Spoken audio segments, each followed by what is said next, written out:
Welcome to the Edugen.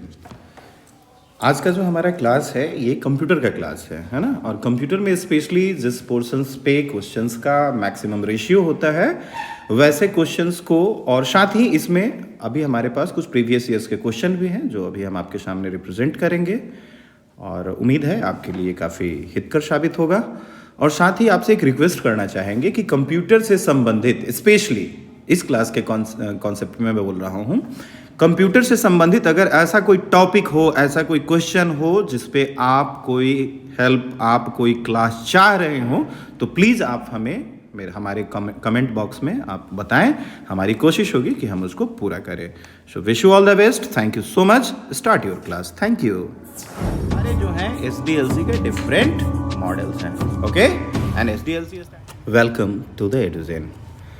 आज हमारा class जो है ये फुली कंप्यूटर का क्लास है और कंप्यूटर के इस क्लास में हम लोग कुछ प्रीवियस ईयर्स के क्वेश्चंस को देखेंगे और साथ में उसके आंसर्स को भी देखेंगे। So I hope you all are ready. So हम लोग अभी आज के क्लास को स्टार्ट करते हैं। आज का क्लास कंप्यूटर का क्लास है और इसमें सबसे पहला जो हमारा क्वेश्चन आ रहा है वो है, विच among the following is not a payment card technology. तो ये बात जो हो रही है, ये हो रही है बात किसकी? पेमेंट कार्ड टेक्नोलॉजी की। जैसे हम लोग कहीं भी डेबिट कार्ड, क्रेडिट कार्ड जो भी यूज़ करते हैं तो उसमें जो टेक्नोलॉजी यूज़ किया गया है उससे संबंधित ये क्वेश्चन है कि which among the following is not a payment card technology. Option देख लेते हैं। Magnetic stripe card, smart card, fleet card, all of them are payment card technology. तो इसका जो करेक्ट आंसर है वो है all of them are payment card technology, क्योंकि magnetic stripe card, smart card, fleet card ये सब क्या है? पेमेंट कार्ड टेक्नोलॉजी है। अगर हम बात करें कि पेमेंट कार्ड टेक्नोलॉजी की, तो चलिए थोड़ा सा जान लेते हैं इसके बारे में कि कोई भी पेमेंट कार्ड जो टेक्नोलॉजी है वो कैसे काम करता है। तो उसमें हमारा जो टेक्नोलॉजी यूज्ड है उससे हम कहते हैं EMV, है ना। EMV टेक्नोलॉजी के ऊपर ये पेमेंट कार्ड टेक्नोलॉजी यूज किया जाता है। और अगर आप जानना चाहें तो E स्टैंड फॉर यूरो पे, M स्टैंड फॉर, आप पहले से नोन है, master card, and V stand for visa, है ना। और ये सारा कोई भी चीज़ आपके लिए नया नहीं है। आई होप आप इससे वेल नोन है, पहले से आप इसके बारे में बहुत अच्छे से नोन है। ऑल राइट, तो अब हम लोग आते हैं दूसरे क्वेश्चन के तरफ। और जो हमारा दूसरा जो क्वेश्चन है वो क्या है? विच ऑफ द फॉलोइंग की is not found in normal computers laptop. ये क्वेश्चन कह रहा है कि इसमें से कौन सा की जो है वो नॉर्मल कीबोर्ड, मतलब कंप्यूटर के नॉर्मल कीबोर्ड या लैपटॉप्स पे नहीं होते हैं। तो जैसा कि इस पे है ऑप्शन टर्न की, तो इसका करेक्ट आंसर जो हमारा होगा टर्न की। क्योंकि आप देखें, ऑब्वियस सी चीज़ है कि कोई भी लैपटॉप या कंप्यूटर दोनों का कीबोर्ड सेम ही होता है और उसमें अल्ट की, डेल की, शिफ्ट की, ये लगभग आपने यूज़ भी किया होगा। तो इसका करेक्ट आंसर क्या है? टर्न की। अगर अब टर्न की के बारे में हम जाने कि टर्न की क्या होता है, तो टर्न की एक किसी तरह का की नहीं है ना।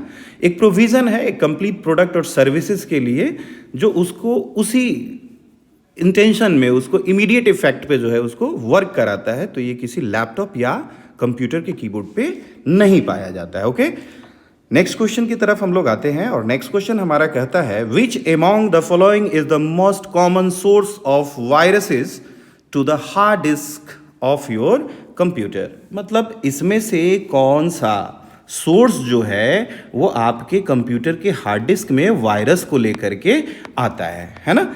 तो यहाँ पे इसमें हमारा ऑप्शन है incoming mails, outgoing mails, CD-ROMs, websites. तो इसका जो करेक्ट आंसर है वो है इनकमिंग मेल। अब थोड़ा सा देख लेते हैं कि वायरस क्या होता है। आप सारे लोगों को पता है कि वायरस एक अनवांटेड प्रोग्राम है ना, जो कि हैकर्स के द्वारा जो भी हमारे काम को इम्पैक्ट करना चाहते हैं या फिर हमारे डेटा के थ्रू सिंधमारी करना चाहते हैं वो हमारे घर में, हमारे सिस्टम में, तो वो उसके लिए क्या करते हैं कि वायरस को सेंड करते हैं। और इसका सबसे जो एक कॉमन वे हम कहें वो हमारा इनकमिंग मेल होता है। जैसे वो मेल आया, आप उसको क्लिक किए, इसी दरमियान क्या होता है कि वो हमारे मेल से हमारे सिस्टम में वो आ जाता है, मतलब हमारे हार्ड डिस्क में वो आ जाता है। तो इसका करेक्ट आंसर होगा हमारा इनकमिंग मेल्स, है ना। Incoming mail is the correct answer. Okay. और नेक्स्ट क्वेश्चन की तरफ हम लोग देखते हैं। नेक्स्ट क्वेश्चन है 4 नंबर, 4 नंबर ये क्वेश्चन है जो क्या कहता है, which is the first programmable analogue computer. ये कंप्यूटर का भी क्वेश्चन है और एक जनरल पर्पस एक जीके का भी क्वेश्चन है ना, कि फर्स्ट प्रोग्रामेबल एनालॉग कंप्यूटर कौन सा था। तो इसमें आ रहा है हमारा साउथ पॉइंटिंग कैरियोट, प्लानिस्फेयर, कैस्टल क्लॉक, एस्ट्रोलेबल, है ना।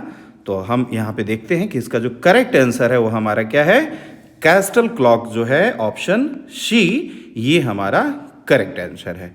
और कैस्टल क्लॉक के बारे में अगर हम कहें तो ये एक तरह से एक hydro powered mechanical astronomical clock है ना, जो कि इन्वेंट किया गया था किनके द्वारा, ये इन्वेंट किया गया था अल ज़ारी, है ना।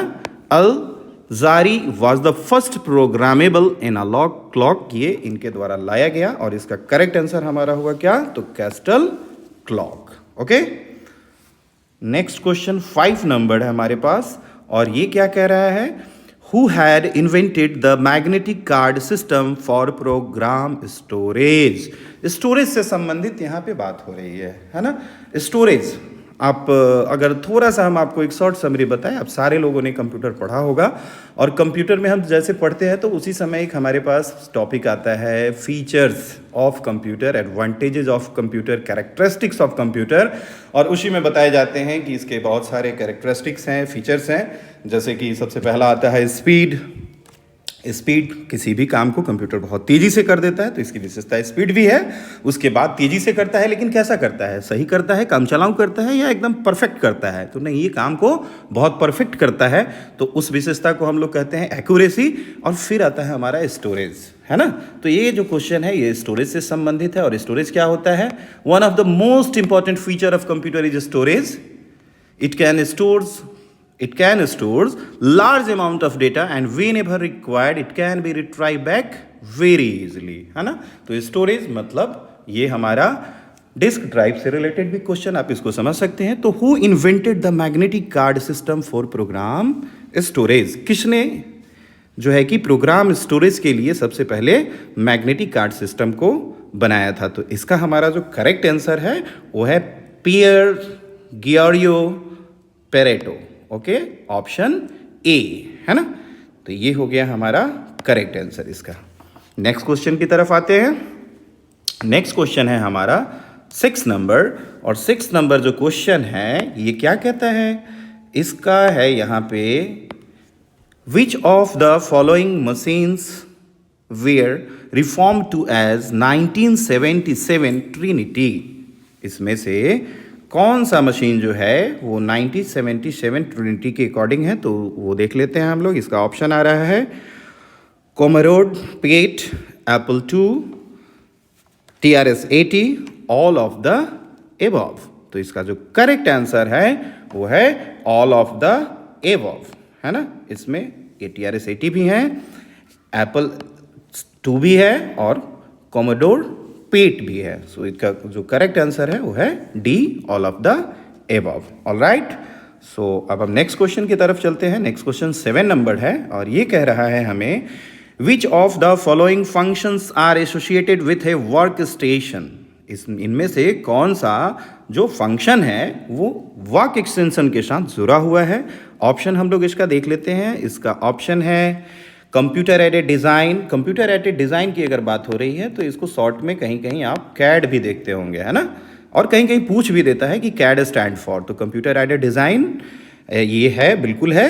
ड्राफ्टिंग एंड मॉडलिंग ये भी है। Computation intensive scientific and engineering calculations ये भी है। तो 7 का भी जो करेक्ट आंसर है वो क्या है, डी है ना, all of them, all of the above. All right.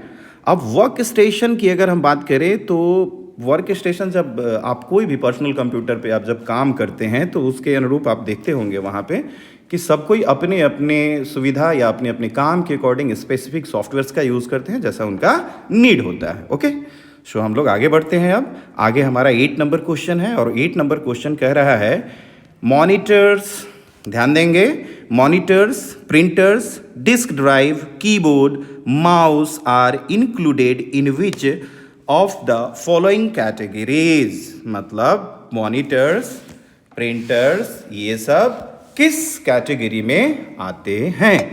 अब कैटेगरी किस कैटेगरी में आते हैं तो आप देखते होंगे ना कि एक सामान्य वे में भी आप जीके के क्वेश्चन में भी देखते होंगे कि कोई चार आपके पास ऑप्शन होता है, जैसे वहाँ लिख दिया गुवाहाटी, दिल्ली, वहाँ पे एक आपका आ गया पटना, और एक वहाँ पे सिंपली कोई नाम आ जाता है ना, और वहाँ पे कैटेगरी देखता है तो हमको दिख रहा है क्या 1 से 3 तक सब क्या है, कैपिटल है, और एक सिंपली स्टेट का नाम आ गया।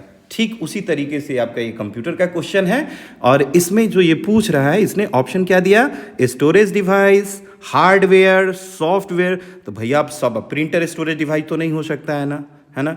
अब हार्डवेयर, अब यहाँ पे हमको लग रहा है क्योंकि इसमें जो भी यहाँ पे जो भी आपके क्वेश्चंस में दिए गए हैं वो सब हार्डवेयर की तरह ही दिख रहे हैं, सॉफ्टवेयर बिल्कुल नहीं है, ऑल ऑफ देम एकदम, ये तो ब्लंडर हो जाएगा भाई। तो इसका करेक्ट आंसर क्या होगा, हार्डवेयर होगा, है ना। और जैसे कि आप पहले से भी जान रहे होंगे कि हार्डवेयर क्या होता है ना। तो हार्डवेयर क्या होता है, अगर हम नटसेल में कहें कि कंप्यूटर में जो भी टेंजिबल पार्ट्स हैं, LBH, लेंथ विड्थ हाइट, जिनके पास हो, जिनको आप छू सकते हैं, पकड़ सकते हैं, है ना, तो वो सारे डिवाइस क्या कहलाते हैं, हार्डवेयर्स कहलाते हैं। और हार्डवेयर्स में ऐसा कुछ नहीं है कि एक स्पेसिफिक जो भी इनपुट ले रहा है या आउटपुट दे रहा है, ऐसा कुछ नहीं है। इनपुट, प्रोसेसिंग, आउटपुट, इससे संबंधित जितने भी पेरिफेरल्स यूज किए जाते हैं, है ना, उस सारे को हम क्या कहते हैं, हार्डवेयर कहते हैं। तो इसका करेक्ट आंसर क्या हो गया, हार्डवेयर। और हार्डवेयर सिर्फ हार्डवेयर नहीं है, अगर हम बात करें तो विदाउट हार्डवेयर सॉफ्टवेयर नहीं चल सकता है। Software and hardware related to each other. बिना उसके, अब आपके पास में फरारी हो और रोड नहीं हो तो आप फरारी का मजा नहीं, हिंद महासागर के अंदर में आपको फरारी दे दिया जाए, आप नहीं चला पाएंगे ना। तो वही कॉन्सेप्ट है। तो इसका करेक्ट आंसर हुआ हमारा हार्डवेयर, और hardware is the physical components of computer system is known as hardware. Alright, so next question 9 number है, what is the full form of ECC, है ना, कि ECC का जो है वो पूरा नाम क्या है। तो इसका पूरा नाम है error correcting code memory. Alright, error correcting code memory. तो इसका फर्स्ट जो है ए ऑप्शन सही है। ऑलराइट, फिर हम लोग नेक्स्ट क्वेश्चन की तरफ चलते हैं। नेक्स्ट क्वेश्चन हमारा कहता है, which of the following is the data storage device that is use to store very high resolution video formats. हमको तो लग रहा है कि आपको पहले ही इसका आंसर पता चल गया होगा, है ना। Which of the following is the data storage device that is use to store very high resolution video formats. जो हाई रिजोल्यूशंस के वीडियो फॉर्मेट्स होते हैं उसको, इसका जो हमारा करेक्ट ऑप्शन है क्या आ रहा है इसमें, एक बार देख लीजिए पहले। ब्लू रे, CD रोम बिल्कुल नहीं, floppy drive, hard disk drive. तो इसका जो करेक्ट आंसर है हमारा वो क्या है, ब्लू रे। Alright, option A. अब ब्लू रे क्या है कि ब्लू रे भी एक डिजिटल ऑप्टिकल डिस्क है ना, और ये कैपेबल है स्टोर करने के सेवरल आवर्स, जैसे घंटों लगातार आपका बहुत समय का आपका कोई रिकॉर्डिंग हो और विथ हाई रिजोल्यूशन हो तो उसको ये स्टोर करने में कैपेबल है। अब बात थोड़ा सा कर लेते हैं कि आखिर इसको ब्लू रे क्यों कहा जाता है, क्या कोई टेक्निकल कंसर्न है क्या इसके पास? बिल्कुल है। The name blue ray refers to a blue laser which is use to read the disc.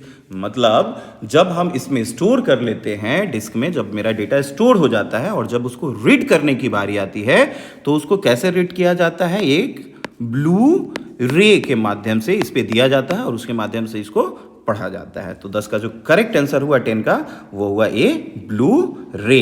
Okay, अब हमारा नेक्स्ट क्वेश्चन जो आ रहा है ये अभी आप सारे लोग अपने अपने लैपटॉप में या तो इंप्लीमेंट किए होंगे या फिर अभी जो भी लोग नया परचेज कर रहे होंगे उनके साथ ही आता होगा। What is the full form of SSD?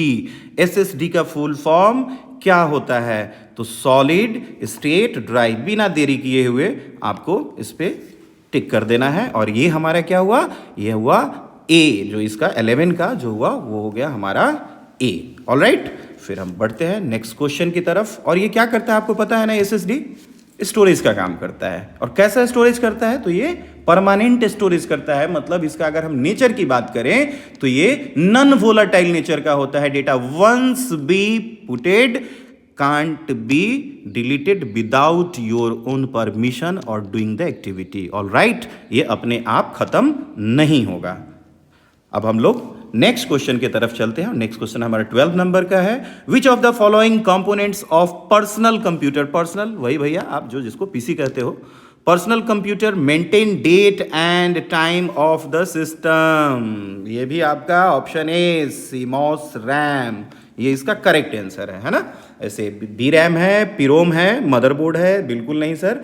जो इसका करेक्ट आंसर हमारा आएगा वो होगा सीमॉस रैम। अब चलिए एक प्रैक्टिकल से आपसे बात करता हूं। जैसे आप कोई भी लोग सिस्टम अपना यूज करते हैं, लैपटॉप डेस्कटॉप जो भी यूज करते हैं, तो 24 आवर्स ऑन होता नहीं है। कभी ना कभी आप उसको टर्न ऑफ कर देते हैं, शट डाउन कर देते हैं, बंद कर देते हैं। क्या सोचा आपने कभी कि फिर आप 2 दिन बाद खोलते हैं, 2 घंटे बाद खोलते हैं या कभी भी खोलते हैं तो उसका टाइम और डेट ये सब सही कहाँ से बता रहा होता है? तो सर उसका जो रिस्पॉन्सिबल है ना, या उसका जो इंपॉर्टेंट एलिमेंट है उसे ही हम कहते हैं सीमॉस रैम। अंडरस्टूड? अब हम चलते हैं नेक्स्ट क्वेश्चन की तरफ। और नेक्स्ट क्वेश्चन क्या बात है? Which of the following are different SDLC models. अब भैया इसमें जितने भी हमारे प्यारे बच्चे बैठे हुए हैं ना, इनमें उन BCA MCA या BTech CS बैकग्राउंड के होंगे, उन्होंने इसको बड़े अच्छे से पढ़ा होगा, है ना। और वो क्वेश्चन का नाम लेते हैं उनको पता चल गया होगा। बट कोई नहीं, जो नहीं पढ़े ये कोई बहुत बड़ा चीज़ नहीं है, मैं बता ही देता हूँ आपको के। तो यहाँ पे आ रहा है SDLC। तो कहीं कहीं आपसे किसी क्वेश्चन में ये भी आता है क्वेश्चन कि SDLC stand for, SDLC stand for कि SDLC का पूरा नाम क्या होता है। आप पढ़े हैं उनको तो पता है, जो जिनका बैकग्राउंड कंप्यूटर है। और ऐसे हम लोग देखें तो S stand for software, D stand for development, L stand for life and C stand for cycle. Software development life cycle. और इसका क्वेश्चन क्या है कि which of the following are different SDLC model. इनमें से कौन सा SDLC का अलग अलग मॉडल है ना। तो पहला ऑप्शन क्या है इसका? वाटरफॉल मॉडल है भैया, वाटरफॉल मॉडल बिल्कुल है, होता है। इटरेटिव मॉडल है, ये भी होता है। बिग बैंग मॉडल, ये भी होता है। तो हमारा जो करेक्ट आंसर हुआ इस क्वेश्चन का 13 नंबर का, वो हुआ D, all of the above. Waterfall model, iterative model, big bang model, ये सारे जो हैं SDLC के डिफरेंट मॉडल्स हैं। Okay, and SDLC stand for software development life cycle. अब हम लोग आ जाते हैं पुनः 14th नंबर क्वेश्चन पे। और 14th नंबर क्वेश्चन क्या कहता है? Which of the following are the other terms used for software decay. Software decay के लिए दूसरा कौन सा इसमें टर्म यूज किया जाता है? तो एक बार हम पहले आपके साथ ऑप्शंस को शेयर करते हैं। कोड रूट, बिल्कुल, ये भी कहते हैं इसको। बिट रूट, ये भी कहते हैं इसको। सॉफ्टवेयर इरोशन, ये भी बोलते हैं। तो इसका भी जो करेक्ट आंसर है हमारा 14th का, वो क्या है? D, all of the above, है ना। कि सॉफ्टवेयर डिके मतलब एक ऐसा है ना कि जब हम किसी भी सॉफ्टवेयर को जब हम डेवलप करते हैं, तो डेवलप करने के बाद जिसके लिए डेवलप किया गया है उसके पहले हम लोग क्या करते हैं कि इसको आपके भाषा में कहें तो टेस्ट करते हैं ना। टेस्ट करते हैं कि जो जैसा बताया गया था। अब कैसे आपके घर में अब बिरयानी बन रहा है, आपके मामा जी बैठे हुए हैं, तो मामा आपकी मम्मी क्या बोलती है कि थोड़ा सा इसको टेस्ट करके नमक वमक बता दो, है ना। तो ये प्रोफेशनल एथिक्स पे इसी काम को किया जाता है। ऑल राइट, तो हम लोग बढ़ते हैं नेक्स्ट क्वेश्चन के तरफ। और नेक्स्ट क्वेश्चन है हमारा 15 नंबर क्वेश्चन कहता है हमें, what is the term used for computer software that is undergoing testing and has not yet been officially released। मतलब बना करके रख लिए हैं, किचन में बन के रेडी है, बट ये आपके डिनर टेबल पे अभी लगा नहीं है ना। तो 15th के लिए जो हम लोग देखते हैं एक बार कि इसके ऑप्शंस क्या हैं। Alpha software, beta software, gamma software, ready to use software. और जो हमारा इसका करेक्ट आंसर है वो क्या है? बीटा सॉफ्टवेयर, है ना। बीटा सॉफ्टवेयर के अगर हम बात करें तो ये एक अंडरगोइंग टेस्टिंग है ना। मतलब हम काम कर रहे हैं और टेस्ट भी हो रहा है। और इसको ऑफिशियली रिलीज्ड इसके बाद किया जाता है, मतलब जिस टेस्टिंग का फेज बिफोर लॉन्चिंग हुआ उसे ही हम यहाँ पे बीटा सॉफ्टवेयर बोले। ऑलराइट, आगे बढ़ते हैं नेक्स्ट क्वेश्चन की तरफ। और नेक्स्ट क्वेश्चन हमारा आ रहा है 16th नंबर, और ये कहता है which of the following are being managed by a database management system. वही डेटाबेस मैनेजमेंट सिस्टम DBMS इसका पूरा नाम हुआ है ना। तो 16 में इसके ऑप्शंस क्या क्या हैं? Data, database engine, database schema और ऑल ऑफ द एबव। तो डेटा भी है और डेटाबेस इंजन भी है, डेटाबेस स्कीमा भी है। तो 16 का भी जो करेक्ट आंसर है हमारा वो है D, all of the above. Okay, and अब यहाँ पे अगर हम बात करें कि इसमें डेटाबेस के, तो डेटाबेस जो भी आप चाहे आप किसी ई कॉमर्स की साइट से कोई परचेजिंग कर रहे हो, या फिर आपका कोई कॉर्पोरेट रिलेशन हो कहीं, या फिर एज ए स्टूडेंट आप कहीं से जुड़े हुए हैं, तो आपके बारे में आपका कंप्लीट, जैसे आपका नाम, पापा जी का नाम, mobile number, class, email ID, मतलब एक जो भी इंफॉर्मेटिव डेटा है उसको एक प्रॉपर फॉर्मेट के अंदर में इंक्लोज्ड किया जाता है, और वो टेबलर फॉर्म में हमारे लिए यूज़ के लिए वहाँ पे होते हैं।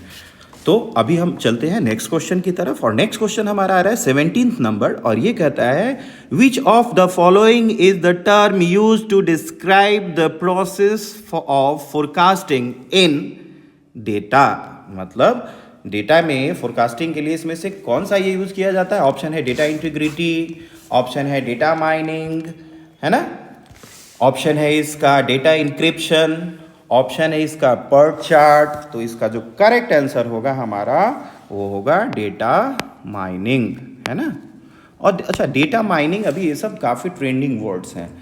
तो डेटा माइनिंग क्या है? अभी अब हम देख रहे हैं कि हर सेकेंड कहीं ना कहीं डेटाबेस एक बहुत बल्क में बनता चला जा रहा है, और जब कभी हमको उससे एक्सेस करने की ज़रूरी होती है तो इट्स टू टिपिकल, है ना, कि बहुत अत्यधिक मात्रा में किसी चीज़ों को सर्च करके निकाल लेना। तो एकदम प्रैक्टिकल कंसर्न में हम देखें तो कम मात्रा में, कम किसी समय पे किसी पैटर्न को फाइंड आउट जो हम करते हैं, वो सब बात हमारा आता है डेटा माइनिंग के अंदर में। ओके, तो हम लोग फिर नेक्स्ट क्वेश्चन की तरफ चल रहे हैं, और वो नेक्स्ट क्वेश्चन हमारा 18 नंबर क्वेश्चन। और 18 नंबर क्वेश्चन जो है वो कहता है which of the following are found in abundance in a relational database, है ना।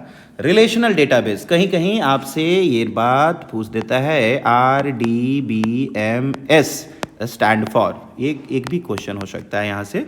तो इसका फुल फॉर्म क्या होता है? यही relational database management system. Okay, तो which of the following are found evidence in a relational database. तो इसका जो हमारा करेक्ट आंसर है वो क्या है? टेबल है ना, टेबल, ये टेबल, ये ऐसे, है ना।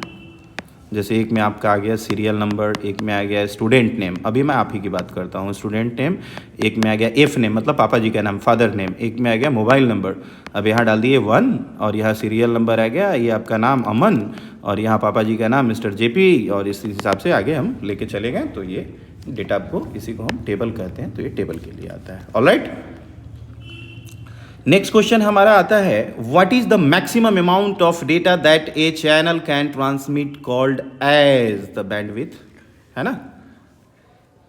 बैंडविड्थ हुआ इसका करेक्ट आंसर। नेक्स्ट क्वेश्चन की तरफ आते हैं विच of the following is not a disadvantage of a tree network topology. अब नेटवर्क और इसमें ट्री नेटवर्क एंड टोपोलॉजी, है ना। नेटवर्क का जो डिस्ट्रीब्यूशन है, स्ट्रक्चर है, वो किस आधार पे किया गया है, कैसे किया गया है, उसे ही हम टोपोलॉजी कहते हैं। मतलब एक सूट ऑफ प्रोटोकॉल्स है ना, जिसके बेस पे हम लोग किसी भी नेटवर्क को डिजाइन करते हैं। खैर, यहाँ हम क्वेश्चन को देखते हैं पहले। विच of the following is not a disadvantage. थोड़ा ध्यान से, ये एडवांटेज नहीं कह रहा है कि इसमें से कौन सा जो है वो डिसएडवांटेज नहीं है। किसका? ट्री नेटवर्क टोपोलॉजी का। तो ट्री नेटवर्क टोपोलॉजी का इसमें से कौन सा डिसएडवांटेज नहीं है? तो ये हमारा करेक्ट आंसर है error detection is difficult, option B, है ना। अब हम अगर बात करें तो जो भी नेटवर्क है ना, जैसे आप पढ़े होंगे टाइप्स ऑफ नेटवर्क, लैन, वैन, मैन। अब लैन की अगर हम बात करते हैं तो LAN, LAN, LAN, and its stand for, इस तरह के क्वेश्चन आते हैं। LAN stand for local area network. फिर आता है आपका MAN, and MAN stand for metropolitan area network, है ना, मेट्रोपॉलिटन एरिया नेटवर्क। और दूसरा आता है फिर van, van stand for wide area network.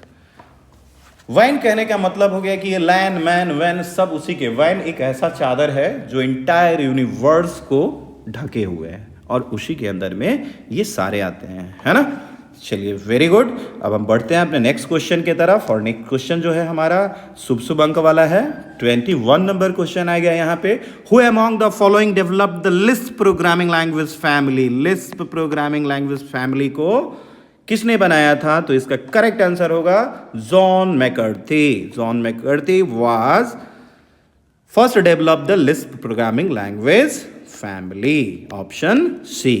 Alright,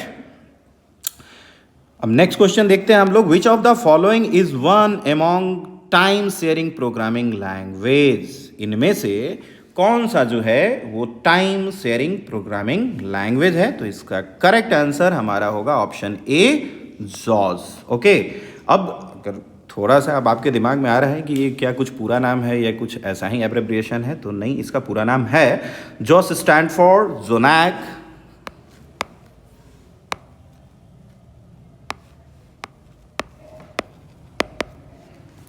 open, ये हो गया जे, ओ से ओपन, एस से हो गया सॉप, और एस से हो गया सिस्टम। तो आप इसको थोड़ा प्लीज जोनैक ओपन सॉप सिस्टम करके भी प्लीज याद रखिएगा, क्योंकि कभी कभी आपसे JOSS करके भी वो पूछ सकता है कि it's stand for, then this answer will be that. Okay, so let's go for the next. And अगला क्वेश्चन जो हमारे पास है वो है the CAP theorem in concluded that it's not possible for a distributed computer system to provide 3 guaranteed at the same time. Which of the following are among these 3 guarantees। वो तीसरा उसमें से वो तीनों गारंटीज कौन कौन से है? तो जो कैप थ्योरम है, अगर हम उसके अकॉर्डिंग देखें तो कैप थ्योरम में हमारा ये तो आता है, बिल्कुल कंसिस्टेंसी आता है, एवेबिलिटी भी आता है, और ये पार्शियल टॉलरेंस भी है। तो इसका जो करेक्ट आंसर हमारा होगा वो होगा D, all of the above. Okay, so हम नेक्स्ट 24 नंबर क्वेश्चन की तरफ चलते हैं। और 24 नंबर क्वेश्चन हमसे क्या पूछ रहा है? Which of the following are example of access network.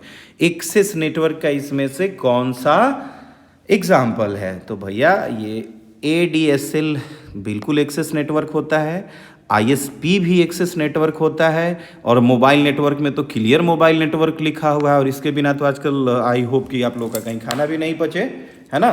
तो मोबाइल नेटवर्क ये भी होता है। तो यहाँ भी हमारा ये जो 24 का जो हमारा करेक्ट आंसर होगा वो क्या होगा? डी होगा। All of the above are example of access networks. Okay, है ना। और अब थोड़ा सा हम लोग जानने का कोशिश करते हैं कि ये एक्सेस नेटवर्क क्या होता है ना। तो एक्सेस नेटवर्क भी एक तरह का नेटवर्क है ना, जिसका काम क्या होता है कि फिजिकली, मतलब वही एक तार इधर से निकला, एक तार उधर को गया, है ना, फिजिकली कनेक्ट्स जो हम करते हैं ये इमीडिएट राउटर के पास वो अपना इफेक्ट को पहुंचाता है और नेटवर्क को स्टेबल कर देता है ना। तो उसी को हम कहते हैं एक्सेस नेटवर्क। चलिए आगे बढ़ते हैं, और 25 नंबर जो हमारा क्वेश्चन है वो है which of the following represent bit length. Bit length को इसमें से कौन सा रिप्रेजेंट करता है? Propagation speed, bit duration, propagation speed, bit duration, 1/2 propagation speed, bit duration, and propagation speed, bit duration. तो इसका जो करेक्ट आंसर है हमारा वो है D, propagation speed, bit duration. Okay, 26 number जो क्वेश्चन है नेक्स्ट, वो कहता है कि which of the following usages digital signalling which is inserted in the transmission channel as voltage plus phase, है ना। कि इसमें से डिजिटल सिग्नलिंग में इसमें से कौन सा जो इंसर्ट होता है किस रूप में, ट्रांसमीटर चैनल वोल्टेज प्लसेस के रूप में। तो इसका जो हमारे पास करेक्ट आंसर है वो है बेस बैंड। ओके, तो बेस बैंड जो है वो इसका करेक्ट आंसर है। और आप लोग एक इसको तो करें ही, लेकिन अगर संबंधित अगर किसी टॉपिक पे आपको लगे कि हाँ मुझे कुछ डिटेल्स चाहिए तो प्लीज़ आप हमें बताएं। हमारे टीम के द्वारा कोशिश किया जाएगा कि आप जो भी चाह रहे हैं समझना जानना उसको एक अच्छे तरीके से हम लोग आपके पास लेकर के आएँ और उसे आप बहुत अच्छे से समझ पाएँ। ओके, सो आते हैं हम लोग नेक्स्ट क्वेश्चन की तरफ। और जो अगला क्वेश्चन है वो हमारा 27 नंबर का क्वेश्चन है। और 27 नंबर का हमारा ये क्वेश्चन है वो कहता है कि what is the full form of GSM का जो है वो फुल फॉर्म क्या है। तो G से ग्लोबल, S से सिस्टम और M से वही आपका प्राणप्रिय मोबाइल, है ना। है क्या कहीं ऑप्शन में देख लीजिए, global system mobile, global system for mobile. All right, तो इसका करेक्ट आंसर क्या होगा 27 का, D, global system for mobile, है ना। अब अगर हम बात करें कि ये कहीं से आया या डायरेक्ट यही, तो नहीं, ग्लोबल सिस्टम मोबाइल को इसके पहले हम लोग ग्रुप सोशल मोबाइल के नाम से भी जानते थे, है ना। जी से ग्रुप सोशल मोबाइल, है ना। कहीं कहीं आपसे ये भी पूछ सकता है, तो ये जब जहाँ पे आएगा तो ये GSM के पहले का स्टेज है ना। पहले इसको बोलते थे, बाद में नहीं। ओके, हम लोग चलते हैं नेक्स्ट क्वेश्चन की तरफ। और नेक्स्ट क्वेश्चन हमारा 28 नंबर है। कहता है which of the following countries had a packet switching network called as Cyclades, है ना। इनमें से वो साइक्लेड्स का कौन सा है, तो इसका जो आंसर है वो फ्रांस है। फ्रांस कहाँ पे है, लास्ट ऑप्शन डी, है ना। तो इसका ऑप्शन हमारा डी, फ्रांस इसका करेक्ट आंसर हुआ। ओके, नेक्स्ट क्वेश्चन की तरफ आते हैं। Who was the first head of the state to send an mail.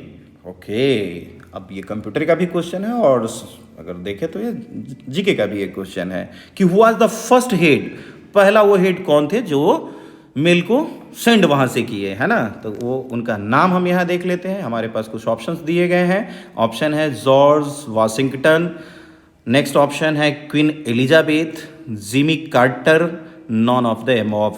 तो नो डाउट इसका जो करेक्ट आंसर है वो है Queen Elizabeth, option B is the correct answer.